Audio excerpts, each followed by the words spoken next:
कोल्हापुरातील जुना राजवाडा पोलिसांच्या अटकेत असलेल्या प्रशांत कोरटकरकडे आजही कसून चौकशी सुरू आहे।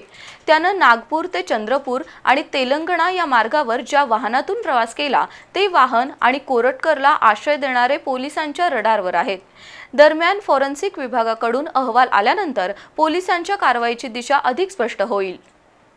छत्रपती शिवराय आणि संभाजी महाराज यांच्याविषयी अनुद्गार काढणारा प्रशांत कोरटकर सध्या जुना राजवाडा पोलिसांच्या कोठडीत आहे। पोलीस निरीक्षक संजीव झाडे, उपनिरीक्षक संतोष गळवे यांच्याकडून त्याची कसून चौकशी सुरू आहे। नागपूरमधील मोबाईल स्विच ऑफ करून कोरटकर चंद्रपूरला पळाला।